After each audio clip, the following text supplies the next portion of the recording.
E continuando falando sobre reino. Daniel era um com mais três. E simplesmente, a partir do versículo 44, vem falando sobre a falta de unidade que derruba os reinos. Sim, quando Daniel chegou e mais os três amigos, eles tinham juntos uma unidade. Então, o que eles faziam era combinado, era em harmonia.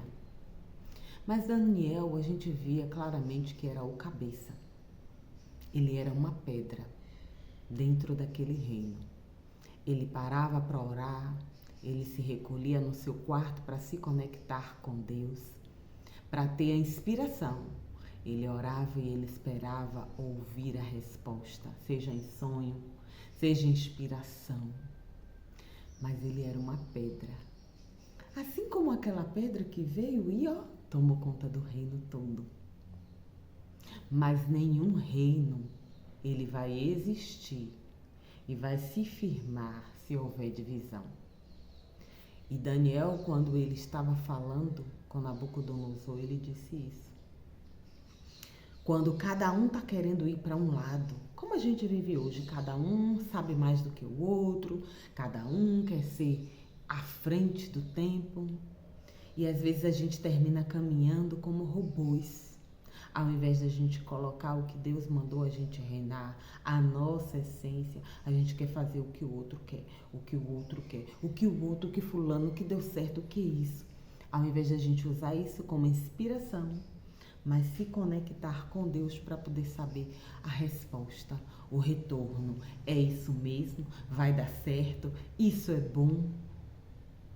Daniel fazia isso e por isso ele vivia em unidade. É por isso que mesmo nos momentos de perigo, Deus segurou. Mas também Deus tinha um plano. E o plano de Deus ele falou para Daniel. Quando ele falou dessa pedra, quando ele falou que todos os reinos depois de Nabucodonosor iam deixar de existir, ele também estava falando de Jesus. Viria um tempo em que um reino iria existir. Todos os outros reinos eram falhos, se dividiam e aí ruíram. E uma pedra pode destruir, uma fofoca pode destruir, uma palavra que dá dor pode destruir, uma traição pode destruir, uma injustiça pode destruir.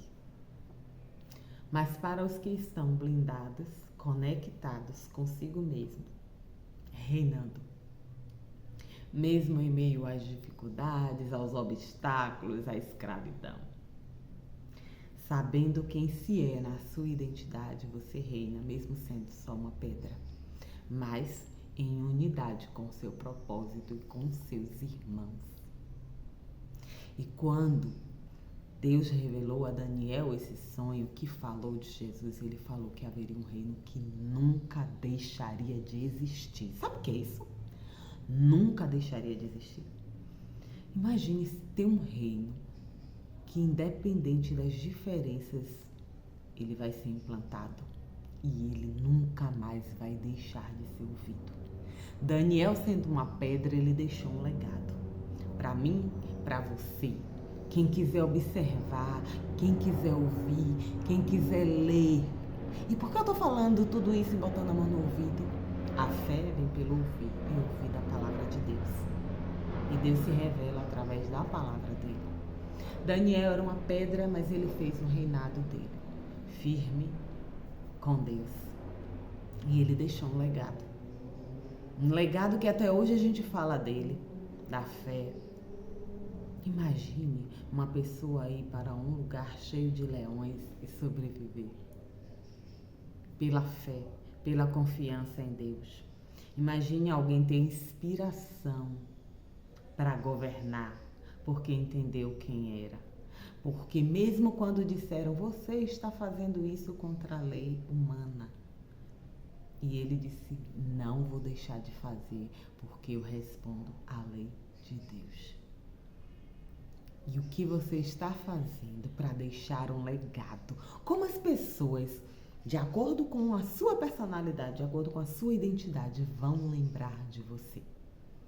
Em que você estava firme no mineral, no transitório, ou que você estava firme num reino que nunca vai deixar de existir? Me diz aí, comenta aí.